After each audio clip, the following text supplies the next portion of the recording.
I'm getting better bit by bit. So these February frenzies are kind of forcing me into it. All right, so I'll go ahead and do a quick intro of myself, and then Carolyn will tell you a little bit about herself. So I am Krista Bottomley. I am the book rep for the whole state of Kentucky. I get both Eastern and Western halves. I was a book rep in Pennsylvania, and I had that whole state.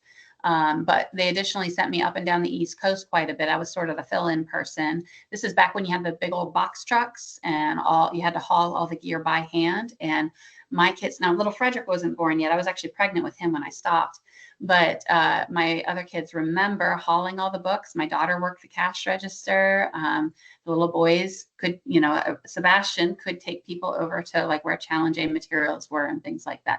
So we made it a family affair. And then we had to take a break for a few years. We had some medical issues with one of my sons that kind of made us step back for a bit, but now we're back. And I absolutely love being a book rep. I've been an F&E director. I've been an F&E tutor. I've directed a few of the challenge levels.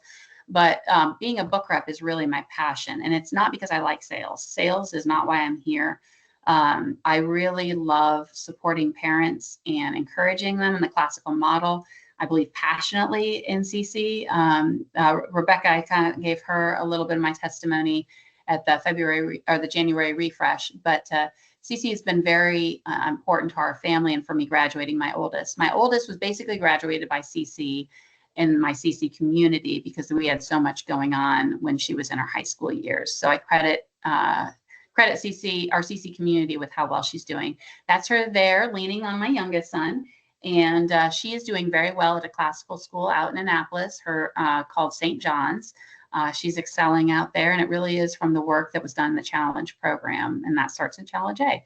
And then I have my next son is 13. His name is Sebastian, and he is in Challenge A right now. And then Ransom will be going into Challenge A next year. He's a third-year essential student. And then my little Frederick, he is in Foundations. He's 7 years old. So I've got my finger in quite a few different areas of CC. We've graduated. We're in the Challenge program. We're still in Essentials. But I'm also teaching students how to read. So I'm hoping that God can use that to help me relate to the families that are still, are in a lot of different levels. So hopefully that can be a service to people. So Carolyn, you want to go ahead and introduce yourself? Sure. I'm Carolyn Underwood. I'm directing Challenge A this year, and I've directed all of the challenge levels. That's my son, Michael. He graduated from CC hold on, I can't remember now, 5 years ago, whatever that was. Yeah, so okay. 2020. Yeah, it was during COVID. So 2020, and my daughter Maddie graduated in 2018. Michael's graduated from UPike and is attending med school, and Maddie's living in Georgia. They're both married. So started CC and Foundations, and then went all the way through Challenge 4. And that's my husband, Byron.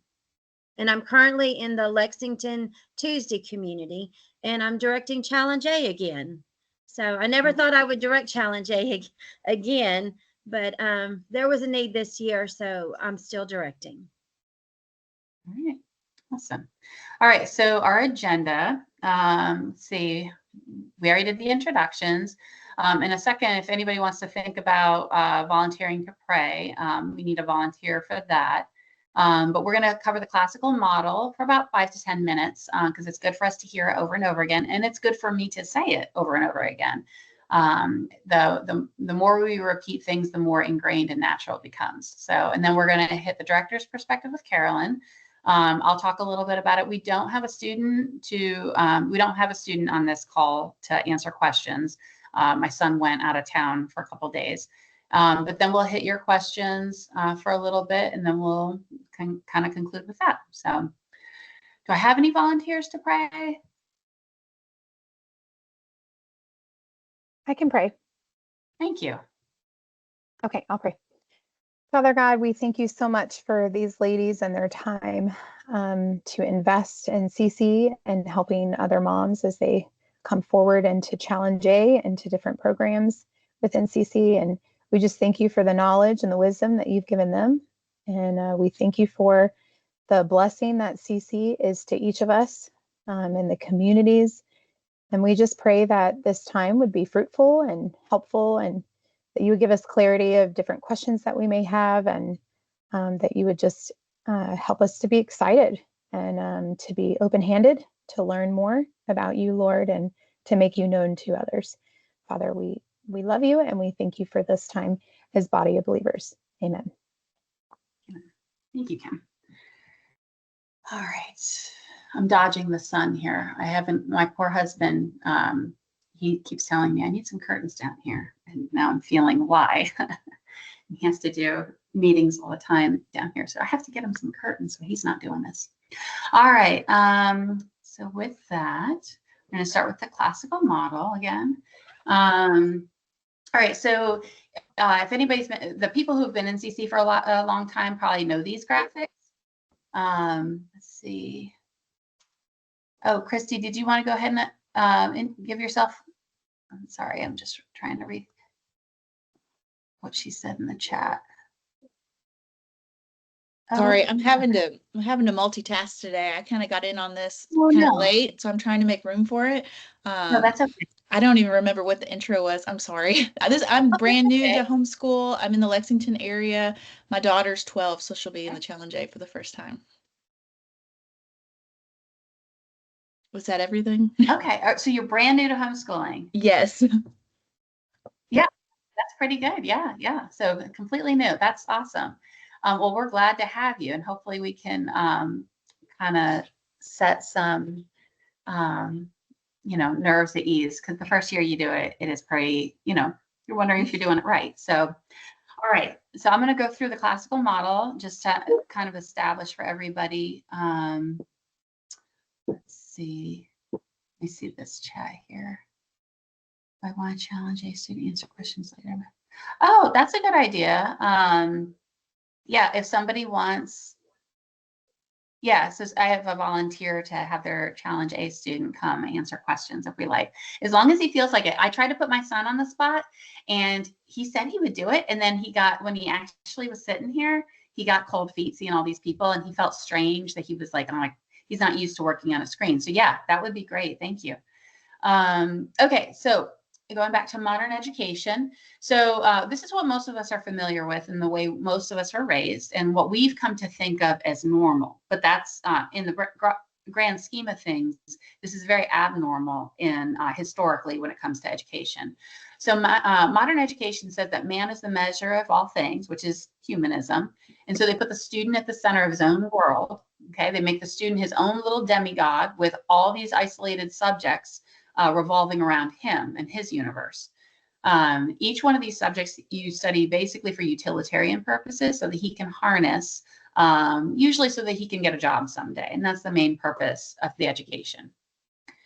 Now you add it when you get into a poor Christian education, they basically follow that same model with the student at the center of his own world. And they simply tack on Bible studies, or maybe put some Bible verses here and there, or maybe pray before class. But it's still essentially following the same secular, or following the same humanistic model. Now, when you get to a good Christian education, they recognize that the student is not the center of the world, of his world. God should be, and God is the center of our universe. And so when you put God at the center of things, you have to recognize that all the subjects originate from the mind of God. Now, you get a great Christian education, and they recognize that because everything comes from the mind of God, everything reflects God and his nature. His invisible attributes are shown in that which is made. And so when you study history, you are seeing something about the truths of what God has established in his law of what works and what doesn't work. When you learn philosophy, you know that there are people, even pagans can see little glimpses of truth that are from the mind of God. And science reflects his created order for the universe. Now you get a classical education. This is where things become a little different. No longer are the subjects all isolated on their own little islands revolving, on their own. All the different subjects are all interrelated with each other, and they all reflect God as well. So just as in our solar system, each planet, while it feels the pull of the sun at the center, they also, as they are going around their orbit, they're affecting each other. I believe it was Neptune that was discovered They actually anticipated that there would be a planet there simply because of that there was a gravitational pull on some of the other planets, and they were able to anticipate it, that it existed mathematically. And in the same way, our subjects influence each other. What's going on in history will have a strong influence on the philosophy of that time. A lot of the philosophy that came following the postmodern philosophy came largely because of what happened in World War II in Europe. And so philosophy is also shown in our fine arts. You can't, any artist that is expressing himself, he will automatically be reflecting the philosophy of his mind at that time. And then the math and the sciences do the same thing. Science, what we believe about the created order of the universe will have a profound impact on what we believe about the metaphysics of the world. So all these subjects are interrelated, and you can't study them independently, not and get the whole picture. Now, nowadays in the catalogs, in the CC catalog and all over CC materials, we see this, what we call the catechesis wheel. And when this came out about 5 years ago or so, I was like, oh, that's beautiful. It's interesting. I see, yeah, I see all the different strands. We don't really call them subjects. But we see all the different strands revolving around God and reflecting. I see this. And then we'll talk about these in a little bit, the grammar, dialectic, and rhetoric kind of going around. But then up at the top, they added the word doxology. And that was new to me because I knew the word doxology. We sing the doxology in church. And so I was trying to figure out, now, why is this on our catechesis wheel? And what does this have to do with classical education? And what I found out was doxology essentially means echoing and celebration. Now, around the same time, my daughter, I think she was in Challenge 3, so she was learning musical theory. She was also taking piano at the time. And she called me over one day to the piano, really, really excited, and she wanted to show me something. She opened up the top of our upright piano, and she said, okay, you look down inside and watch this. And she hit the C note really, really hard, and the hammer hits the C string, and the string vibrates. But then she's like, Mom, look at the other strings. And I looked, and I guess it would be every 8 strings away, one of those strings, even though the piano hammer had not hit them, they were vibrating the same. And it was the other C notes and other octaves that were vibrating as well. So she hit the damper key, and she did the same thing with the D note. And likewise, all the D strings through the piano all were vibrating it's called resonance. They were resonating with that first key strike. So then she dampened all those, and then she brought over a violin, a totally different instrument that was not connected to the piano. And she played a really loud C note while I looked into the piano. And lo and behold, those same keys, those same strings were vibrating in resonance with what was played on the violin. And the reason why I'm telling you this is I believe that has something to do with that echoing and celebration. There is sort of a resonance in us when we are studying a subject. It might be history or philosophy or science or math or anything.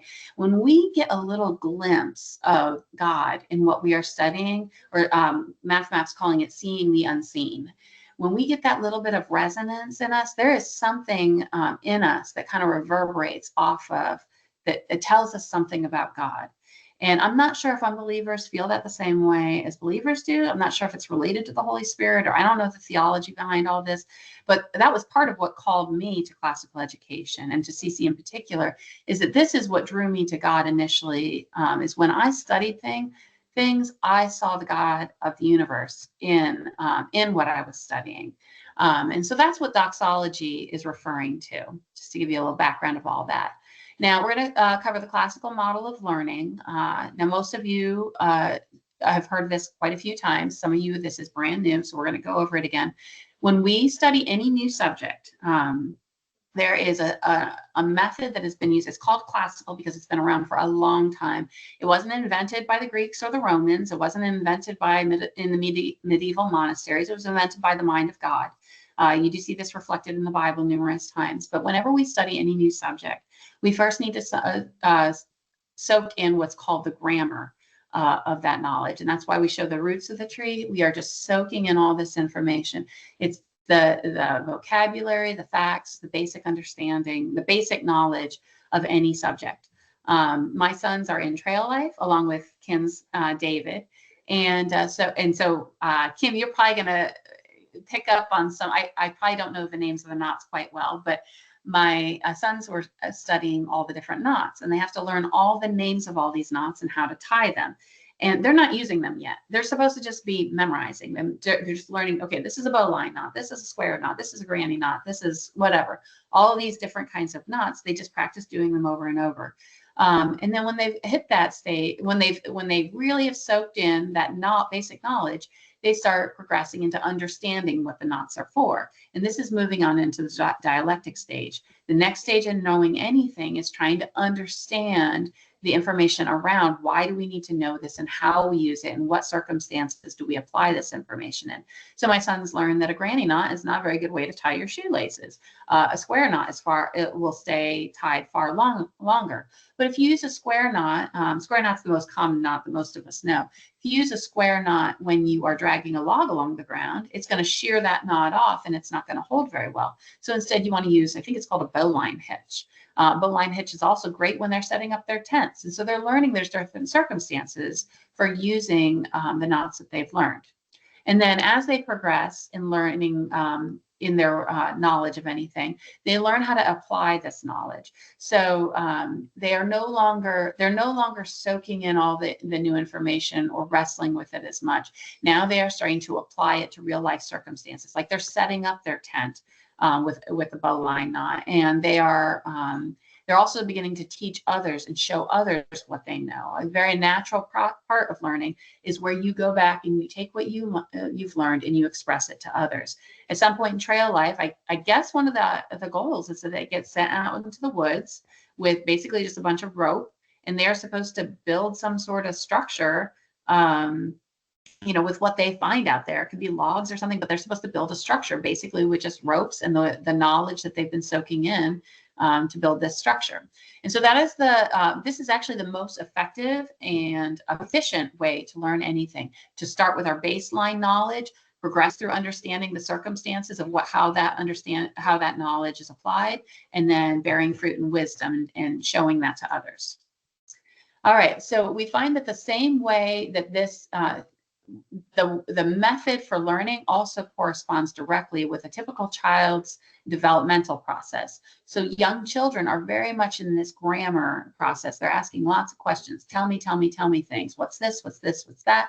And they're going to memorize something, whether it's all the characters of a Paw Patrol episode, or whether it's SpongeBob characters, or the jingle for or the lyrics for a Taylor Swift song, or they could be memorizing the timeline or their math facts. They're just enjoying the process of memorizing.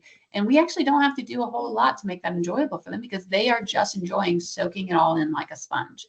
Now, as they get a little older, my middle two boys, they get into what's called the PERT stage, and they get a little more sassy, and it's the typical adolescence where they are like, oh man, and you definitely know when they start entering this stage. I think Kim, you can resonate with that. When your kids start giving a little pushback and they start saying, well, why is that the case? Like, why do I have to do it this way? Mom, you've said that this is the way it is, but why? And so like, for example, when you're learning about we were learning a sentence about the liberation of South America. And my boys are like, well, why was it happening all at once in South America like this? And so we started comparing it with other events that were going on in the world. And, oh, look, some of these liberators, the people who liberated South America, they happened to have traveled to France and America recently. And what was happening there? Well, the French Revolution and the American Revolution. So they brought back that into South America, and that's why that was happening. And that gives the circumstances surrounding the basic information that they've learned. So that's called, that's still the dialectic stage. Then students enter into what some people call the poetic stage. I think there's another term for it, but poetic's on the slide that I have, so we'll go with that. But during this stage, students, and this corresponds with the rhetoric stage. Young adults, we see them all over. They want to express themselves. They know their basic information that they've been told. And then they've asked all their questions and they've wrestled through a lot of this stuff. Now they want to say what their opinion is. They want to say what they think about it. And we see these kids that go off to college, and all the college campuses, there's either protests or riots, or the kids are all of a sudden spewing all this stuff. They're just saying things, and they just have this urge to express themselves and to make their hearts known to others. But we want to fill it with something good, down here at the younger stages, so that they have something good to express and teach them proper ways of expressing. And so CC's CC's model harnesses these different stages so that we're utilizing the natural developmental processes that God has implanted in children, and we use that in our education method. All right, so back to our catechesis wheel, and you can see here it has the grammar, the dialectic, and rhetoric going around the side. And then all this is, the purpose of this is to resonate and to echo in celebration of God's created order for the universe. So as we go through the different stages, you have our foundations. Foundations and essentials level basically corresponds with the grammar stage. Getting into the later essentials years and then on into the early challenge years, like challenge A and B, kind of gets a little bit more into that dialectic, that argumentative stage. And then getting on into challenge 2, 3, and 4 is more that rhetoric stage, where the kids are they're doing debates, and they're presenting poetry, and they're expressing more of their ideas at those later stages. So, and this is the general scope and sequence for the challenge years. We're going to be starting with challenge A today. And as we transition from still in the grammar stage, still, but starting to enter into some of that dialectical stuff. So, and Carolyn's going to go ahead and take it from there and tell you her perspective. Okay, so I'm going to share my perspective as a director, and then I think I can give you a little bit of perspective as a parent, having a student in the Challenge A program. So this year in Challenge A is our first year with the Math Map Complex, and I have enjoyed it in community. It works. Not all my students are doing the Math Map at home, but all my students have the Math Map Complex with them in community. So even if they're not doing it home, we can still have the conversation about the cover, where we are in the math map, and then going over those, the information pages. And so for some of the students, even if they're not doing the math map at home, math is such a universal language that either they're seeing something that they've already learned, or we're going over in class what they are learning, or they're going to see something that they're going to maybe learn down a little bit down the road in their own math curriculum. But I really think that I think we'll see more and more students do the math map at home. I think I only have 2 students not doing the math map at home. The rest of them are doing it. One of the things I would say is that in order to be successful in this strand at home is make sure your students are drilling the notations flashcards. I can tell the students that have been drilling the notations flashcards faithfully, and then those that maybe haven't done it quite as faithfully. So I think the math map to me is just as much about being literate in math or reading the math as it is about doing math problems. So that's one insight I've seen as a director. Another thing I think I would say with the math map complex, well, it was there and I lost it. Let me see if I can think of it again. No, but if I come up with it again, I'll interrupt myself and go back to it. So, oh, I know what it is. At home, with the math map complex for parents, I think the main thing is teaching your students how to use the tools so they can find the answers, how to use the charts, how to use what I'm calling the I squared and the I cubed page, which are the information pages at the beginning of the book. And one of the things that you might do, I think the charts are overwhelming sometimes, and they were overwhelming to me when I first started looking at them. So I kind of came up with a highlighting system. As I was going through the math map, getting ready for class, I would know where in the chart we were really going to land on. So that way I could focus the students on the parts of the chart that was going to help them in their math map complex. So I could focus them in on that, and they could see that they're not really responsible for the entire math map, for all of the content in the charts, because the charts stay the same. in all of the math map levels. Just, I don't know if that's as clear as mud and or how much you've seen of the math map complex, but I think it's going really well in community.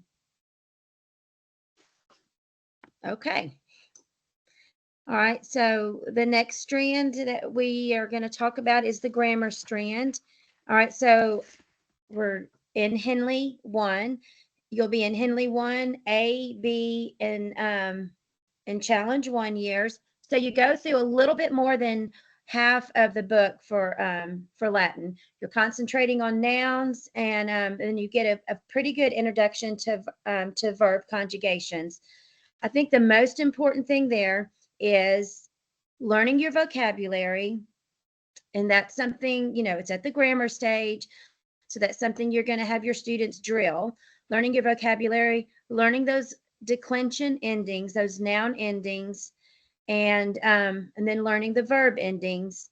And then of course, concentrating on the grammar rules, which is a part of those noun and verb endings.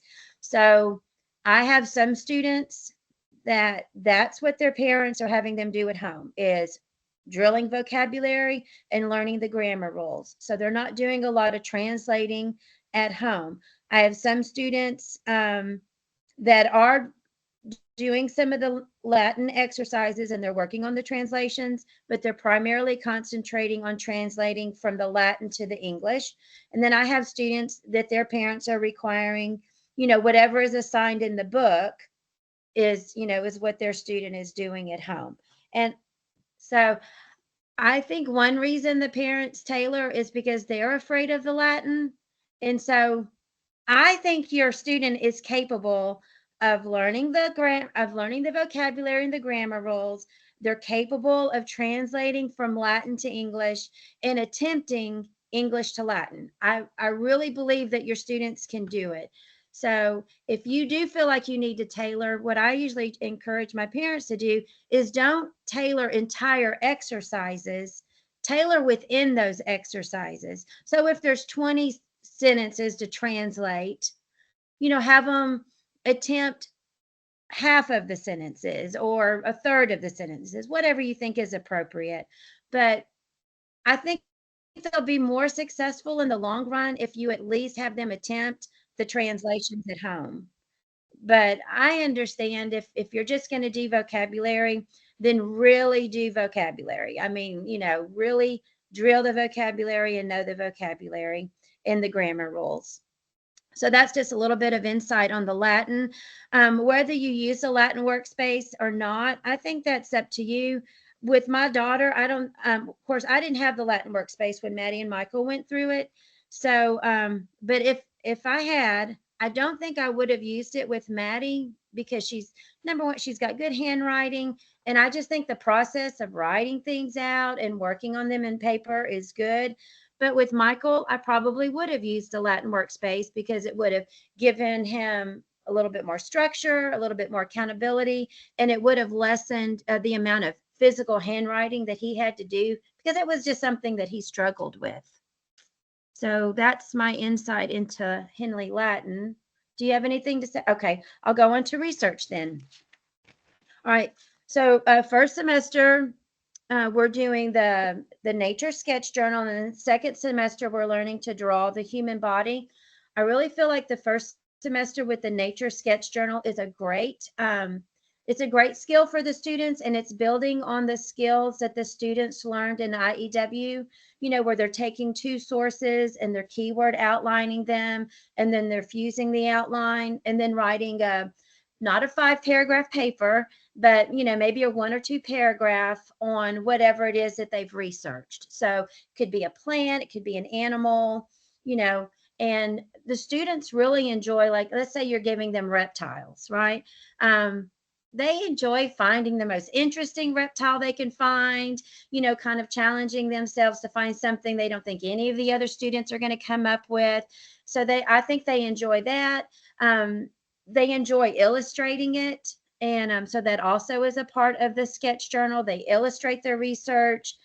They They write a 1 or 2 paragraphs on their research. And of course, and these are not IEW papers with dress ups and all of this. This is science writing. So it's a little bit more straightforward. And then the other skill they're practicing in this strand is then they get to present their research to their peers in class. And that's primarily what we do in class. The students will present their research, and then I'll just introduce whatever the next subject is for the next week. I'm not really teaching them what it is because I don't want to take away that sense of discovery for them during the week. I'm just going to introduce it, and then they'll go home and then research it. And I also think having that nature sketch journal is I think it's so important. I didn't realize it this year. I gave my parents, I let them do whatever they wanted to do, right? If I told them if you wanted to put it in a nature sketch journal, do that. If you want to put it in a composition notebook, do that. But I found that the ones that didn't have the nature sketch journal, their research and all their things were just in papers here and there. And so I just think it's such a neat thing to have at the end of the year, having it all in one place. And then you would continue on with that with the human bodies as they draw the human bodies. Let me see if I can, oh gosh. Of course, my nature sketch journal that Maddie had, was a lot different, but you can see that's her body. I think that's her skin. So that's something that she did, and she would have had her research underneath it. And then I'll show you an example of, let's see. Oh, and then, there's her monarch butterfly that she did.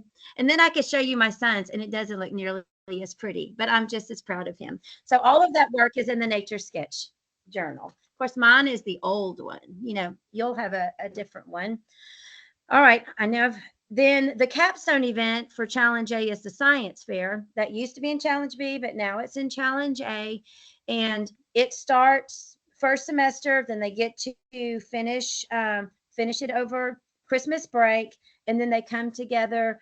Usually about February is when they'll do their science fair. So if you're directing Challenge A, you might have some things to think about. This year in my communities, I had one community that did an in-house science fair. They did it. They had just in their community, and they had people, and it was all done during Community Day. And then my Challenge A group this year, we partnered with another challenge at the one in North Garrett County, and we had a science fair on Saturday at the library there in Jessamine County. And it was a great event. We got there about 10, and it lasted till about 2 o'clock. But it was a really good event, and we had some great judges. So science fair is I feel like that's the capstone event for Challenge A. Okay. And if anyone has any questions, just feel free to interrupt me. Okay, so I've talked about all of the research. All right, so in the reasoning strand, this is kind of your thinking strand. And in Challenge A, we're doing analogies for all of them. Go ahead. Can I interrupt for a second? Yeah, Sorry, it took me please. a while to get my mic to work. That's okay. So just a quick question about the sketch journal that you showed. So you showed me pictures. So you're saying they like draw the picture and they write their research underneath, and you found it helpful for it to all be in the same place instead of separate notebooks. That was your main point? Okay. Yes. The new sketch journal has a blank on one side and lined on the other side. Oh, okay. The older sketch journal had the blank on the top, and then the lines were on the bottom. But it's the same concept. You're illustrating and doing it all. Like, that's Maddie Shark, and she illustrated and then wrote it. One of the things I never was very good at was bibliography. So, no matter how many times the tutor said you needed a bibliography, we didn't always get it in there. So I interrupted somebody else. Who else did I interrupt? Anybody? I was just going to say, this is like the 2-page spread looks a little different now. So they put all the writing on one side, and then you illustrate on the other side. And I think they sell other things like this, occasionally I see something like this at Target and all that. And they are, of course, less expensive at Target. I think ours is like 12 or something. There are a few things that did help Sebastian personally, because he was like, what do you want me to draw? I don't get it. There were some just like examples in the back that kind of got him Oh, expired. okay. So there's not a lot of them. However, and there's a few other things that aren't in the older one that makes me think, oh, we might continue using this. Well, this is another example. We might Mhm. continue Okay. using this next year when we do our famous scientist research, because that's in challenge B, because there's this like Okay. timeline of the famous scientists. So Okay. it's kind of like Now- up to you.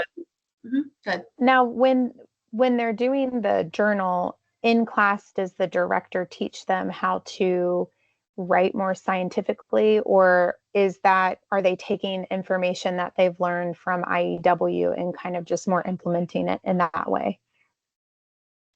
I'm not really teaching them how to write it. I talk Okay. about science writing, and I Okay. tell them, and I do explain to them that we're not writing necessarily a 5-paragraph paper.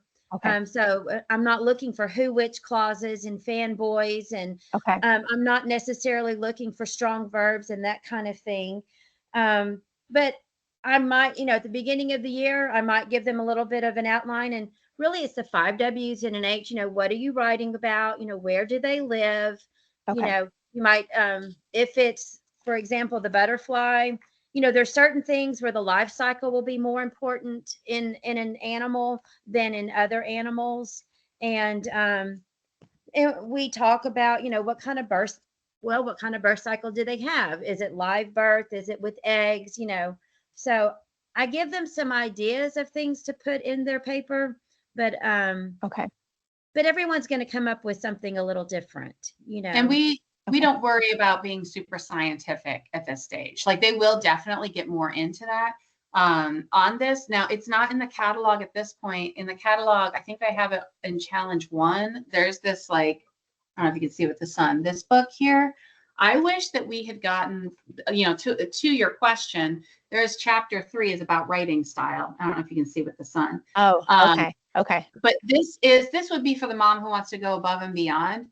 But I do wish that I had looked at this a little earlier, because there is a whole chapter. The first chapter is about lab journals, which is what you do in science fair. Oh, And okay. I didn't open this until like 2 weeks ago, and our science fair is over, of course. But I spent a lot of time with Bastian trying to explain to him like how he was supposed to keep a science journal and why this is important. And he was like, "Mom, you're just making this up." And I mean, he's at that pert stage very much. Yeah. You get a lot of pushback on no matter what you say. And so you don't have a recording of what the director said in class, but I feel like if I'd had some of this to be like, well, Bastian, I don't know. You don't have to listen to me. Listen to this, So you guys have to have this at some of the later levels if you stay with CC for high school. And so to me, I'm like, oh, you might as well buy it now. I'm not trying to push product at you. I'm really not. I'm just saying this Yeah, was it's the student lab report handbook. yeah, it's called Student Okay. Lab Report Handbook. It found has it. like a Yeah, scientific looking. I found it in the catalog. Okay. Okay. Thank you. Yep. All right. So in the reasoning strand, first semester we do analogies for all of us, and then students are working towards memorization of Proverbs 25. And of course, analogy is in a comparison of two things, and so that's what we're doing all semester, and then using different literary helps like rhyming and similes and metaphors. So we're really just looking at speech, looking at language, and we're kind of dissecting it. This Analogies for All of Us book, if as a director, it almost reads like a script. It tells me exactly what to do in community, so you can go, and in fact that's how it's organized. You've got an in community portion and then a day 1, 2, 3, 4 portion. So you know exactly what the director is going to be doing in community with your student, and then your student is working through the rest of the pages at home. I always feel like the reasoning strand is kind of the lightest of all of the strands in classical conversations at all of the levels, and I feel like it's a very restful strand, and which is good because some of the strands aren't as restful. So first semester is Analogies for All of Us. It's was my first time with the book. I can't remember what we used to do. I think it couldn't just happen, and it doesn't matter. But this was my first time with the book, and I enjoyed it. And then second semester, we read The Fallacy Detective. This is just an introduction to really like language-based fallacies, straw men, red herrings. And again, a lot of the work can be done in class. It's a lot of good conversation. Try to play some games with it in class, just make it a little bit more fun. But yeah, your students will say, "Oh, mom, that was a red herring," or "That was a straw man." They'll start they'll start calling you out sometimes on some of the fallacies in your own thinking when you're telling them that they have to do this or that, and so that's a lot of fun. So that's the reasoning program. Going back into the talking about the whole developmental levels and how CC is really harnessing that. Like our kids are going to argue, obviously. Like we're starting to, and some of us are starting to see that more and more. So why not talk about, okay, well, you want to object. Can you object appropriately? And can you object with real sound reasoning? And you can call them out on their red herrings, but be ready because they will point out to you, some of your fallacies. And so play games with it. Just use the way God designed them and use the program to train them. So. Yeah. All right. So what's next? All right. So the exposition strand, of course, you've been doing IEW. You've got some really good skills, and your students are writing pretty good essays, for 4th through 6th graders. Now you're going to transition to the Lost Tools of Writing, and your student is going to learn how to write the persuasive essay. They're going to use that Lost Tools of Writing and writing the persuasive essay with the 10 Newbery award-winning books CC has chosen.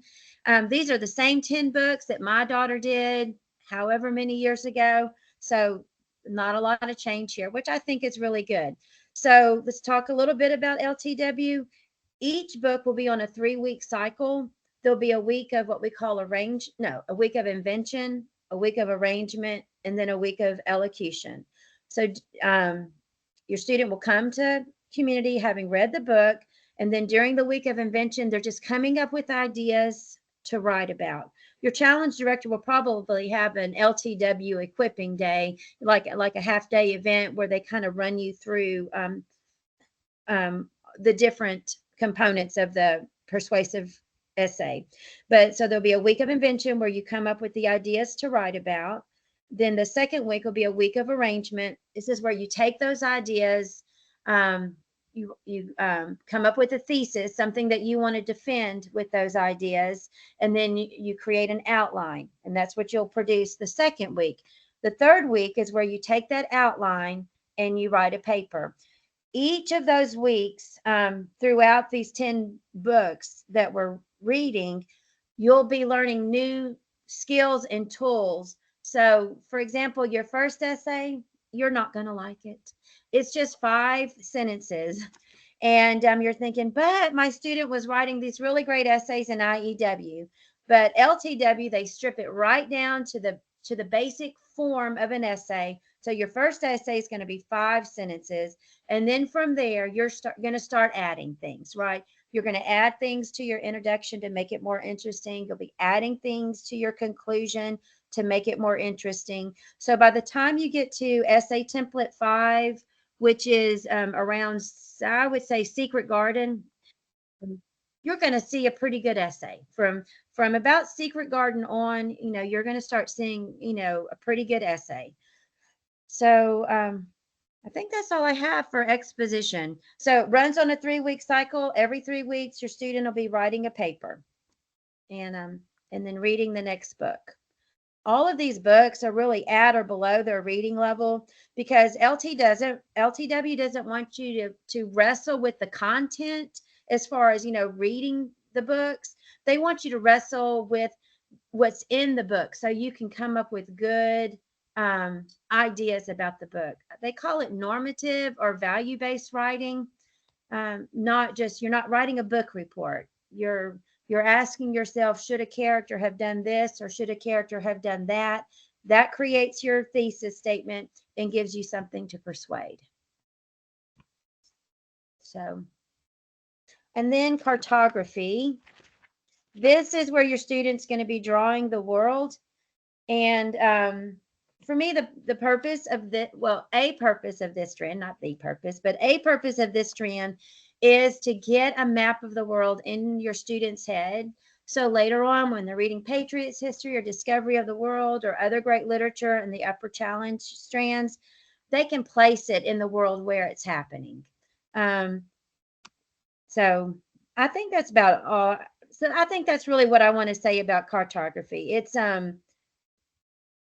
yeah, it's about putting a map of the world in your head so that when you're reading other things, you when you get to the upper challenge level, you know, you can place wherever that event is, you can place it in the world. Now, I want to go back and say a couple of more things about just all the strands in general. So I'm say, like, I know that it might not be reasonable. Okay, so our goal is that the students become independent learners, right? That's the goal, that they start, they take ownership of their material, of their school, and they start doing it on, you know, on their own. So you're not sitting down with them, for example, 6 hours a day, because you have a lot of other things to do. But I'm going to encourage you, like, pick one or two strands that you're going to stay connected with, right? If you think you might direct challenge B or some of the upper level challenge, then I would say stick with your student in Latin. If you can get through Henley 1 Latin, challenge A and challenge B, even if you've never directed and you jump in at directing in challenge 1, you won't have to be afraid of the Latin because you've been working alongside.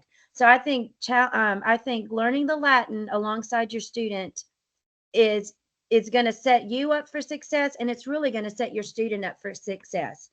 I think in the other strand, I think that until you know that your student has a handle on the flow of exposition, I would say stay really engaged with the exposition strand, at least through challenge A. When they start the exposition strand in challenge B, they've got it, right? They've gone through that week of invention, arrangement, and elocution 10 times already. So they've got it when they get to challenge B. But I would say at the initially, you need to stay engaged with exposition. In the debate strand, mainly what you need to do is keep your student accountable. The only way to be successful in the debate strand is draw the world, right? If it's draw Canada, your student has to draw Canada. You know, if it's, you know, whatever it is they're learning, that you just need to have them draw. You know, put on an audiobook, let them listen to some music. I don't know, but they need to, in order to be successful in this strand, they just have to draw. And if, and then you can decide as a mom, you know, what you need to tailor, right? I would say have them learn all of the all the features. That's what, yeah, have them learn the features, have them look up and draw the features. But when it comes to the assessment and class assessment, you know, if give your student enough information to where they have to work towards it. Don't make it so easy that, you know, don't tailor it from the very beginning. Give them enough to work towards, but then also help them be successful in the strand also. I don't know if that makes sense, but the only way to be successful is just to do it. And everything else, I think in challenge A is it's pretty straightforward.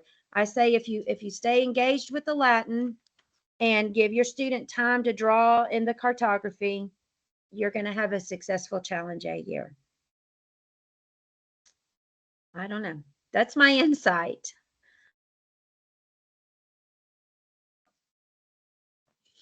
Okay, did we have somebody to volunteer, a student to come down and let us like pick his brain a little bit? Somebody had mentioned, I think it was, I know your name's not Todd, but your screen says Todd Clark. I don't think you're unmuted. So it says unmuted, but I don't hear you. Does anybody else? I don't. No. Okay. So it might not work. We'll tell you what. Well, I can go ahead and go to my section for a little bit, and then if that works out to have him come down, we can do that. So, all right, so I'm gonna run through my slides. Well, so we're not gonna go into the catalog. Usually what I do at this point is I leave the PowerPoint and I do a screen share, but I'm finding that that's actually pretty clunky for everybody on that end. But there's some things I did want. This is obviously challenge 2. This is not challenge A. But if you go into the online catalog version of this, and if you just go to CC Bookstore, it'll say something like, I think the page says, look at digital content, and it'll have where you can, it says like downloadable catalog or something like that. Give me a second. I need to address my.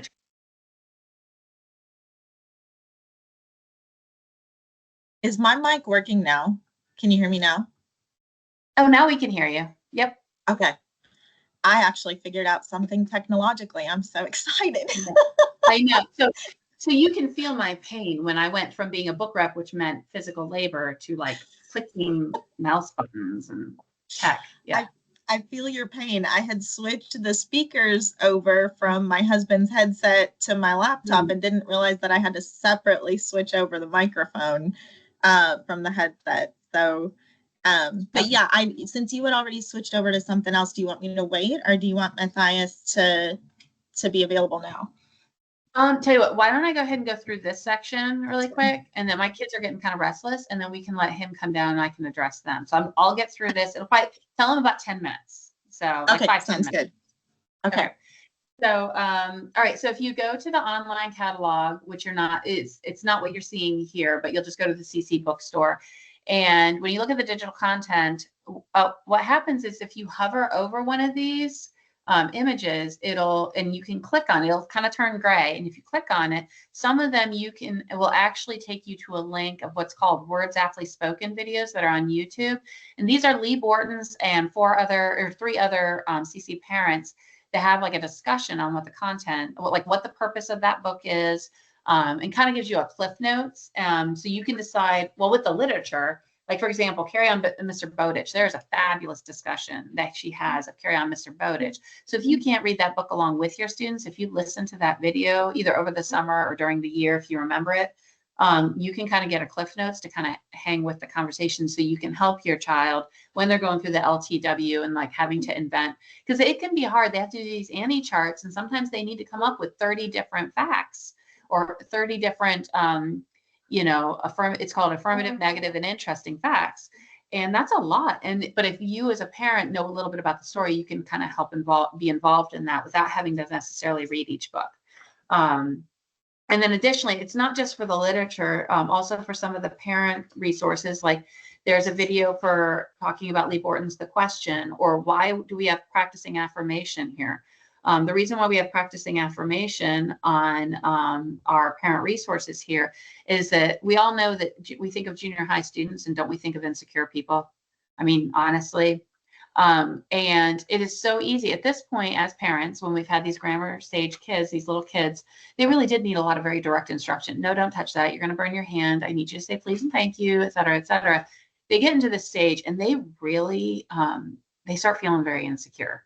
And you can love on them all you want, but sometimes they really just need that affirmation of that you are loved, you are doing this well. And just knowing how to direct the way that you speak to your students at this stage. Maybe it's especially boys, or maybe it's just that I have boys. But no, my daughter struggled with it too. But the reason why we have that as a parent resource for this level is that this is a stage they really do need to hear that. But you can click on the digital catalog, and they'll give you like the cliff notes of that and talk about why it's significant. They don't do that for all the books. But quite a few of them they do. And all those Words Aptly Spoken, you can access them directly through YouTube. You don't have to go through the bookstore. But they're just called Words Aptly Spoken. And they're all, you'll see, I don't want to confuse you, but they're named after this series that we came out with, what was it, 10 years ago? My dog is going to knock down my desk, I'm telling you. Hey, take the dog out if this is going to keep happening. No, I mean it. This is my pert 11-year-old, 12-year-old now, is being a little dialectic right now. Anyway, all right, so this Words Aptly Spoken series, what these are is Hold on, I'm going to mute for a moment.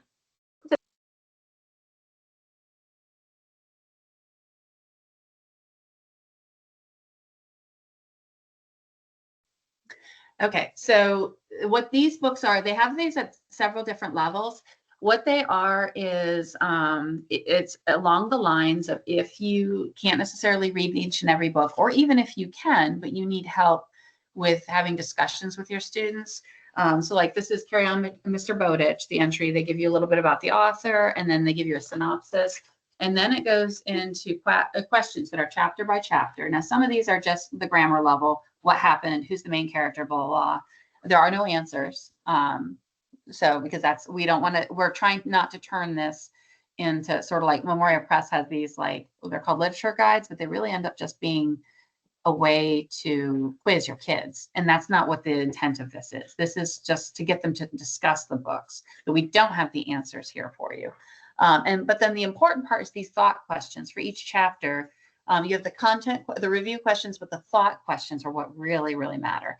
And sometimes I just throw this on my dashboards because we have a lot of car school, and there's questions, things like, if luck is random chance, why did Nat think that he could influence it? Is there such a thing as luck?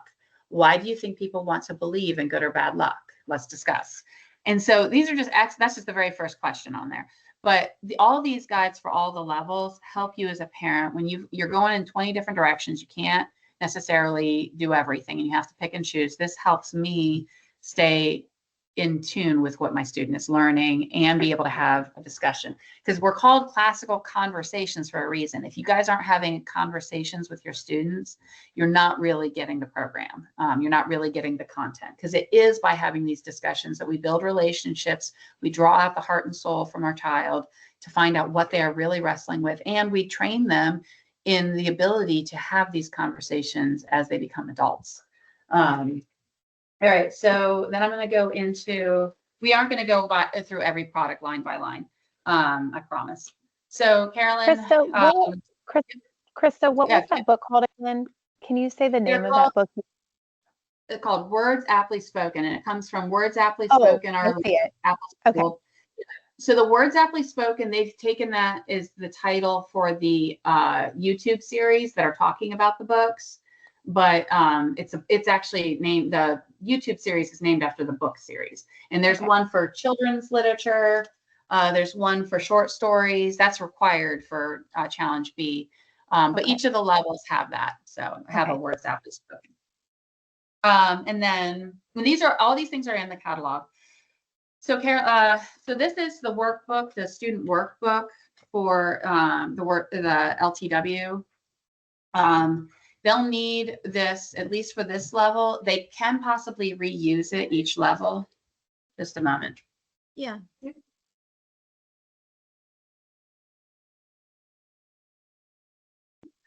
Sorry, these kids have been dealing with, this is my second meeting. I've been down here for 4 hours. So they're doing pretty well given. So you could possibly just buy this for 1 year and not have to buy it each year. That's up to you. I do find that my student, and obviously some of you guys know that student, he is a great kid, but I opened up the book and I thought that he had been writing papers on a separate piece of paper, because a lot of his classmates are. I went to go look for those papers and I didn't find them. And turns out he hadn't been doing some of them he had, but there were weeks that I missed that I didn't realize. And so I think for the rest of the semester, he's going to have to write them in the book. So that means I was planning on using the book for Ransom, who's going to come to who's going to be in Challenge A next year. But I think I'm just going to buy them each their book. And part of it is just personal accountability and me being able to pick something up and say, yes, he is doing the work. The parent guide, you do need the parent guide. Am I wrong, Carolyn? Yeah, you need the parent guide because that gets you access to the LTW videos, which used to be on Vimeo, but now you access them through the Searcy Institute website. Okay. Have you found that to be true? I haven't gotten on, because I bought them. This is back in the day. You used to have to buy the DVDs, so I own the DVDs. And they are a little outdated from the content. But I also, since I taught this so many times, but you at some point need to learn this in the same way you need to learn how to use IEW. And you can tell a difference. The parents who've really engaged with the material and those who haven't, it shows up in the students. So Yeah, um, those LTW videos, they're really good. And so if you want to know what's going on in class, just watch those LTW videos, because easy. my first, like when I model the new skill, whatever it is, if it's an exordium, for example, I do it almost exactly like they do it in the video. And then, then I'll add my own examples, and give the students a chance to practice. But I've watched the videos to prepare myself for class. They're only about 15 to 20 minutes long. It's not a huge commitment. And Yeah. then if your student comes back and says, well, I don't know what I did in class, then you can help them, Yeah, But I'd agree.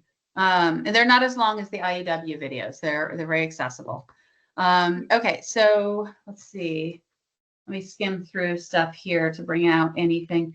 So I know we have these new, you don't have to buy the literature from us. You can go get them at half price books. So feel free about that. You're not gonna, some people tell me, say, oh, Krista, cover your ears. I'm gonna say something about I'm like, I am not, I'll tell you where you can save money. I want you guys to be able to trust me on that. Let's see. I do encourage you, buy copies that you feel comfortable with letting your students mark in. I think that is so important, is that students start learning to write in their books and make marks, things that they think are important. There is CC has its own highlighting method, and I think it's based on a book that they read later on. I can't remember off the top of my head, but having them get used to annotating their books and following the highlighting method, I just think is so valuable. And I had to force my daughter to do it, and now it's just so ingrained in her, and she would never do anything else. And it really internalizes what they're learning, and it makes them sort of like own the material they're learning.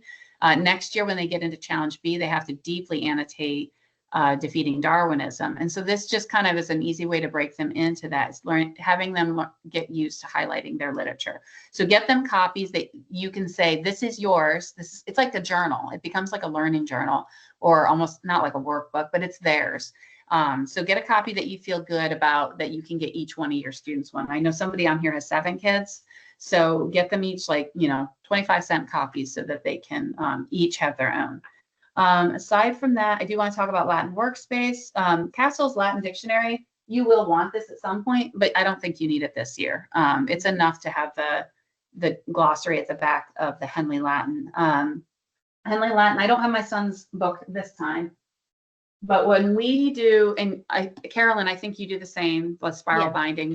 You'll have to find a place that will do this for you. But I think I ended up doing it on my own, because I had so many people giving me a hard time, but some people are nicer than others.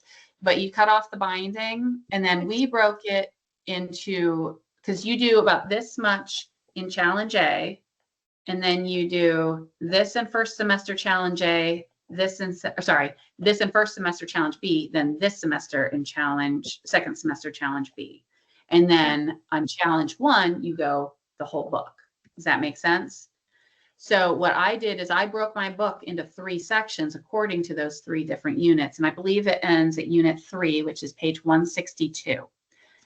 We went ahead and then I made photocopies of the glossary and the table of content, and the glossary, all the reference material at the back. I made photocopies so that each copy had its own glossary for each section. And then we made new front covers. So does somebody have a question? No. Okay. So that's what we did for that. Now, same thing. So Latin Workspace, when it first came out, I got it for my daughter, and it was a hot mess. It had the errata was ridiculous, and we dispensed with it. So it made me very prejudiced against it. And she did fine using just a notebook, and we really liked that. And I thought, this is classical, stick in the sand. I love as bare bones as I can be. But again, this year with my son, I started, when I went to go check his work. Now I caught this one only on week 3, so it's not as drastic as the one with LTW. But week 3, I was like, wait, where's all your stuff? He's like, well, I have it. And I went and I'm like, yeah, he has a bunch of stuff in his notebook here. There's translations. Then I went and sat down and compared one-to-one, and he wasn't doing what I had said to do. And that's not because I tailored it. He chose to tailor it for himself, but that needs to be a conversation between he and I. So, but then the Latin workspace, what it does is it makes it so that, you can see every single assignment. I can open it up. So we will be instituting this with my student next year of using the Latin workspace, because I really just need to be able to walk up, open a book. I'm going in too many different directions, especially with book repping now. I need to be able to open a book and see whether it's done or not. So you guys gauge for yourselves how classical, how stick in the sand you want to be. I mean, this is still, they're still writing on paper. There's not doing like an app on their phone. But if you need something as a resource for accountability, both for yourself and your student, that's what I see the Latin workspace is for. It's totally unnecessary. It is simply a help, depending on how much help you need. So aside from that, I think I covered all the basic material. Am I right, Carolyn? Yeah. That was Yeah. stuff. Oh, no, I'm sorry. And I could always say more. So I know I need to rein it in. So we did not use this as much because this is new to CC, and we had our own atlas that we used before. I would say this is probably optional if you have a very good atlas. The advantage of using it, we actually, so we used our own stuff. We used this glowing whiteboard or light board, I think it's called. And so Sebastian did not want to do the maps, and he was fighting me about that. He's not an artist. So but using this little gimmicky thing, it was $20 on Amazon. It stays charged for like weeks. And we can carry it around. It's super thin. We can take it he goes to physical therapy every day. So this was something that it was a gimmick to get him going, and it's made him really happy, but I think we're going to move away from it, because when I open this book and see, okay, so it's got great maps. And you can just use a good atlas. It needs to be a good one. But you can just use an atlas. It's got, the black line here, and then it's got a filled out one here. But the reason why I think for second semester we're going to transition to that is that there's some really good content in here that comes for each section that they're going to be reading. And they go like, you just see there's a set of maps, but then they talk about that area. And if I'm handing him this with tracing paper instead, he'll end up reading this stuff. I mean, if he doesn't read everything, I'm not going to assign it, but I know him, and he'll end up leafing through it and be like, oh, look. So I do think it's optional. I think it's shown as not optional. An atlas is not optional, but you could do with another one, or that's your call. So, and the last thing I'm going to talk about, and this is just a little plug for, I don't expect anybody to be interested in this year, but at some point I'm going to try to teach a seminar on this, teaching the classics. It's about how to break down any literature from Tale of Peter Rabbit to Tale of Two Cities. And it's to help, it's especially good for directors, but it's to help with talking about any sort of literature with your students, and commercials and movies. I did this training a long time ago, and it has been so helpful for having discussions with my students. It sort of makes it so that these WAS guides, the ones that I said, the words aptly spoken guides, this makes it so you can do it for anything and create your own questions. But I need LRs, your local rep or directors, to call me into the area if they want something like this done for their directors, because it really does equip people to have conversations about literature and a lot of other things. But I think that's it for me. Do we have a challenge student that would like to come and answer questions? Yeah, let me go holler at him. And we are getting towards the end of our scheduled time. So if people need to hop off, I totally understand, but I think everybody's interested in hearing a Challenge A perspective. This is Matthias, and he is my third student to go through Challenge A. And it's the first time that I've directed. So today was really helpful because I wanted to know like how to present things, like just what you said, Krista, about always it's good to hear the classical model on repeat. Like I feel like all of this has been so helpful to me, and it gives me ideas for how to help parents who are feeling stuck. It reminds me of good things. So and I really appreciated actually directing this year, because although he's my third student to go through, it's the first time I've directed A. And so I'm super curious actually to hear what he has to say to you all and to your questions. No pressure. All right, who stepped up? Yeah, my son did not necessarily like the pressure, so we really appreciate. And was it Matthias? Mhm. Yeah. Yeah. Okay. Well, thank you for being willing to answer some questions for us. So first off, I want to know, what did you think at the beginning of the year about that you were supposed to draw the whole world? I probably thought it was going to be easy. Yeah, but it's not. Oh, okay. Okay. So it was harder than you expected? Mhm. Yeah, it did seem fun though. Is it too hard? Does it seem too hard to do, or? That depends. I fell behind because I wasn't faithful with it, but if you're faithful with it, it doesn't seem too hard. Okay. Okay. Now, you're talking about being faithful with your work. How does that relate to science fair? Did you find the same thing with science fair? Like science fair Yes. is very overwhelming, Mhm. but if you're faithful with that, how do you feel about that? I would say the same thing. Like I just got my research paper done yesterday. Okay. Yeah. So that was pretty stressful, but overall it's really fun. Okay. So now, But, have you? yeah, but some days like if you lose one of your things and you can't find it, then it's like really not fun. Mhm, mhm. Have you done science fair yet? Mhm. Like Well, it's all- not the actual presentations, but I've done the experiment. Okay, so you still get to look forward to that. Yeah, that's exciting. Mhm. So, what do you think is your favorite of the 6 strands that you're going through? What do you think is your favorite? Reasoning and exposition probably tied because reasoning I like just the fallacy detective, but exposition I also really like reading. Okay, you like all the reading. Do you like those papers though? Some of them it's kind of meh. Like I don't really dislike them, but it's also not like, yay, we get to write a paper today. Oh, okay, yeah, yeah, good point. Are they hard? They're very different than IEW, aren't they? Yeah. They if you're trying to do them all at once, they're hard, but CC does a really good job of like breaking it up into the different weeks. Okay, okay, yeah. Do you feel like CC does that about a lot of things? It takes a really big project and teaches you how to like break it into pieces? Yeah, I would say so.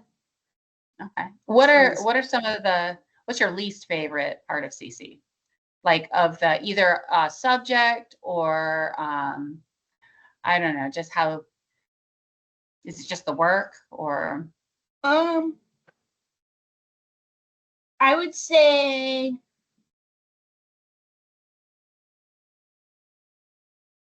I was waiting for you to say Latin. I would say possibly cartography, but that's kind of meh because it has certain aspects that are fun, but it's also really challenging to get it right. Okay. Oh, because you want to get the lines just right. Mm-hmm. I have a student too that she wanted to make everything look just perfect, like exactly like a map. But then I have another student that we did what was called blob mapping, and so that kind of helped. Have you heard of that before, blob mapping? Mm-hmm. And Yeah. that kind of ease him into it. So, but all right. Does anybody else have any questions for Matthias? I do. Matthias, thanks for sharing. How has it looked from transitioning to essentials into challenge with your schedule? Like, do you make your own schedule for the day? And how have you been doing with that? So it started and Mama was helping me be like, okay, if we want to get the week done on time, we have to move like this to here and this to here. Just like and making sure we have timers. But over time, I have been able to make my own schedule and get some of the weeks done on time. But I would say moving in from essentials to challenge is it was pretty hard just because there's so much more work, but it's also like you're learning entirely new things, and so it's also a little bit more fun than just being in essentials for your third tour. Yes, I think that's a good point. I would also say to that, his experience is different having two older siblings that have gone through it, because to some extent, some of the way he handles things is a reaction to how he has watched his two older siblings handle things. And so I would say expectation wise, there's a huge difference between your firstborn child going through challenge A and subsequent siblings going through challenge A. And then I would also say that personality factors into that tremendously, in terms of some kids are just going to need a lot more hand holding with schedules. So I think Matthias has benefited greatly from being the third child. And also his personality lends itself to wanting to figure out how to do it on his own. So please, like, whether you're a first-time parent, a first-time challenge A parent, or tutoring challenge A for the first time, like, receive a lot of grace and like dispense a lot of grace, because it is like, for him to be at this stage, we were not at this stage even at this point in the year with my oldest. We were still having a lot of weeks of tears with my oldest because we were still struggling so much with time management. So there's that. Okay, thank you. And then one more question, Matthias. So when you're there on CC Day, Community Day, how do you like the classroom experience? Because a lot of it is you dialoguing with your classmates. So do you enjoy that? Do you speak up a lot? How is that kind of camaraderie with all of the other classmates? I really like it. I will say we tend to get distracted a lot because it's like the three closest friends are the entirety of our class. So you tend to get distracted a lot, and then but I do also like having to team up, because what Mama does as my teacher on CC days is she has like a connection jar, and for each connection that we make from like one strand to another, like then we get a Lego piece, and then once we fill the jar, then we get like some kind of reward. And she is trying to make connections to lower the jar and like counteract that. So it's really fun to try to team up, and yeah, it's just overall it's like insanely fun. That's wonderful. Thanks. That's a fun tactic to know. So, thank you. All right. Does anybody else have any questions? Or Matthias, we really grilled you. So you did a great job though. All right. Well, I think I'm going to run through basically my credits now. Matthias, thank you so much. I really appreciate it. That was a big help. You're welcome. You're welcome. All right, so I'll run through a couple of my final slides. Again, this is the discount code for CC. If you want to go to the bookstore and buy any of the parent resources, this works for like just the little booklets, like I think the Classical Education Made Approachable, or it counts for the big ones too, like Total Truth, stuff like that. It's basically if you have any one of those products in your cart, you'll get $10 off, and that works from January 1st through March 31st. Coupon code is CCLQ12526. I'm just going to read this a second time for anybody who's on a call and can't see the slide. So it's CCLQ12526.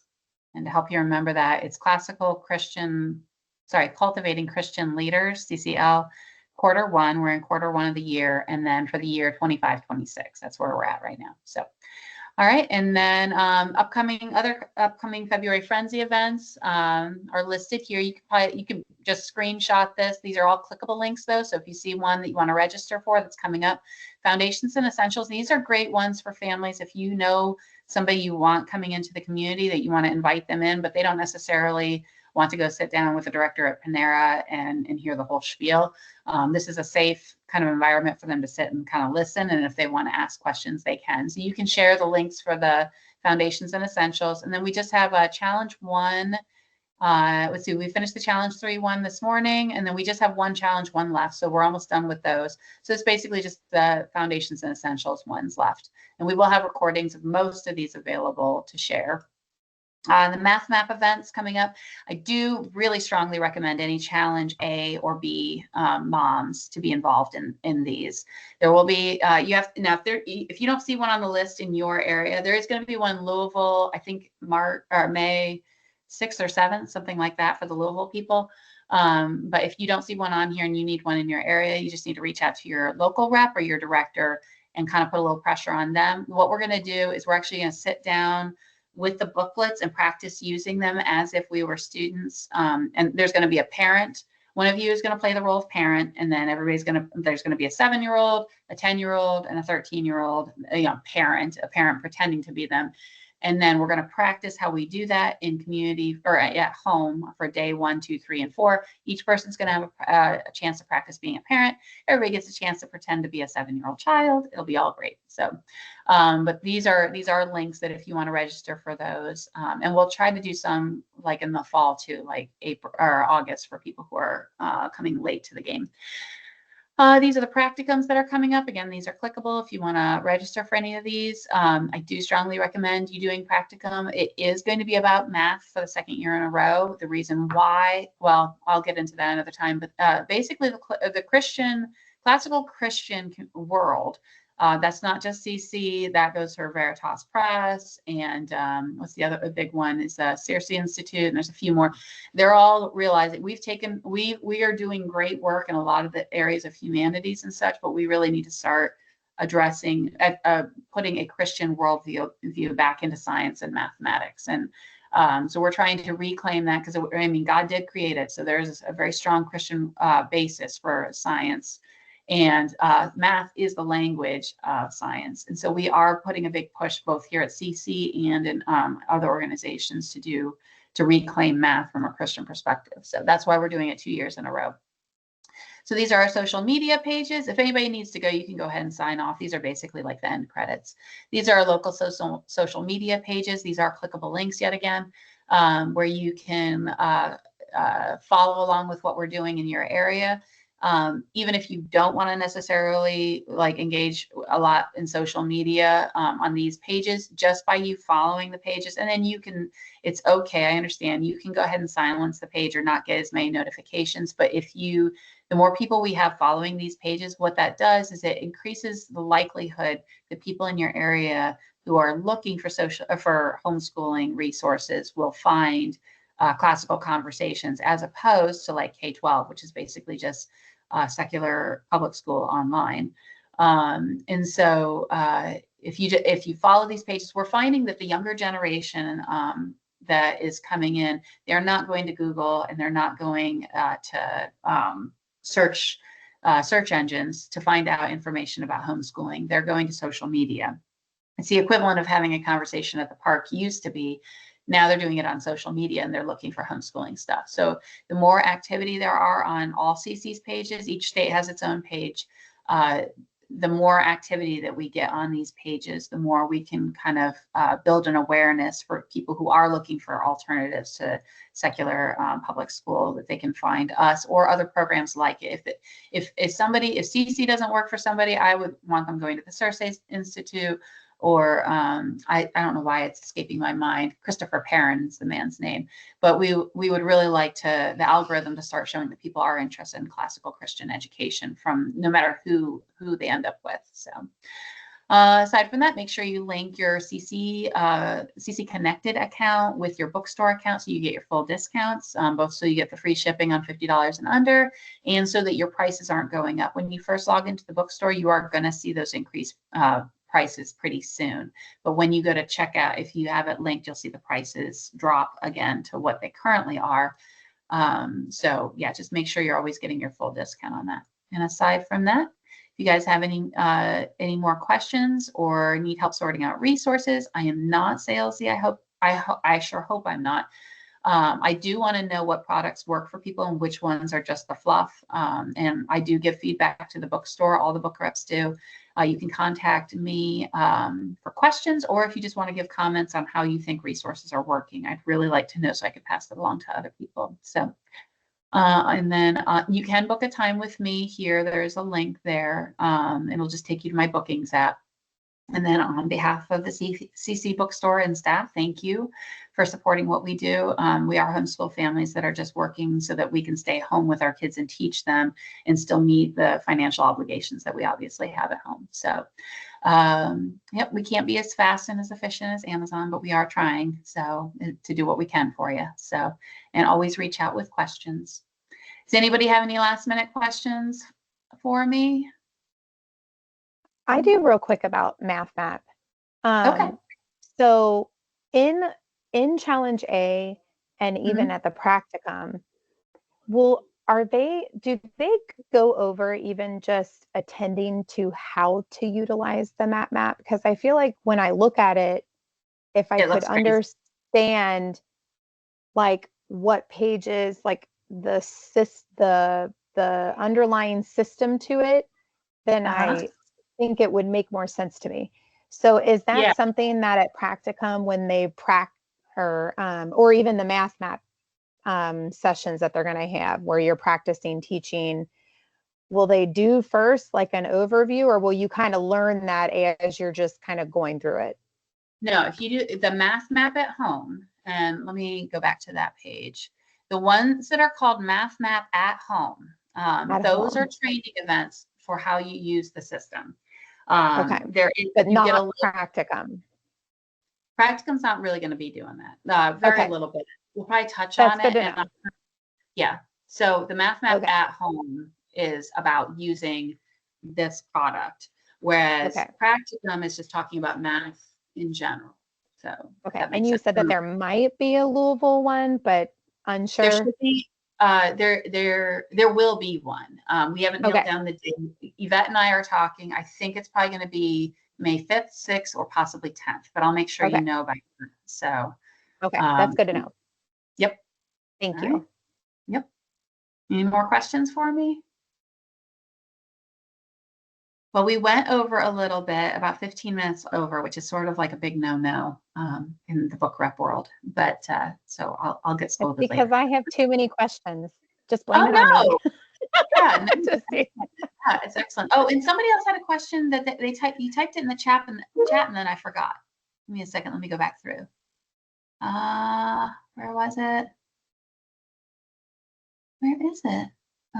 That was me. I had just asked if either you or Carolyn had any experience with the old videos versus the new videos, because they're both listed and I really haven't had time to even go through and compare.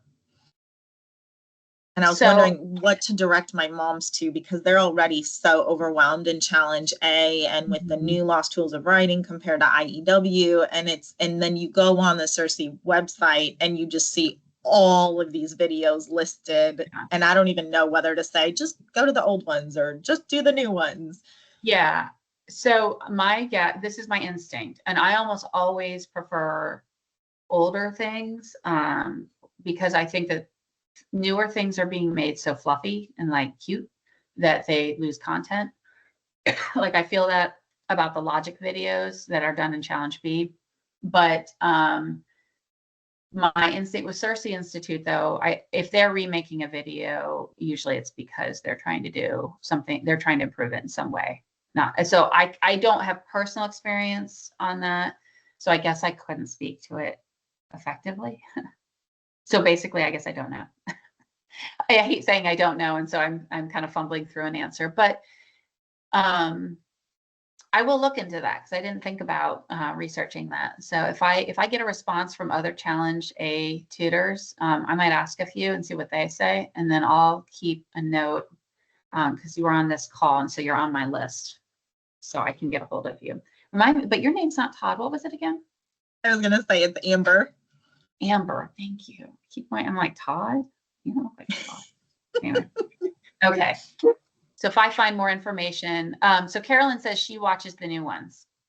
So yeah, so I would trust her. She's pretty solid.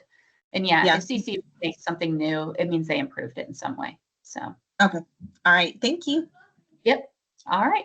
With that, I'm going to go ahead and sign off, everybody. Thank you so much for your participation and showing me your faces and your questions. And especially thank you, Carolyn. Like that is so helpful.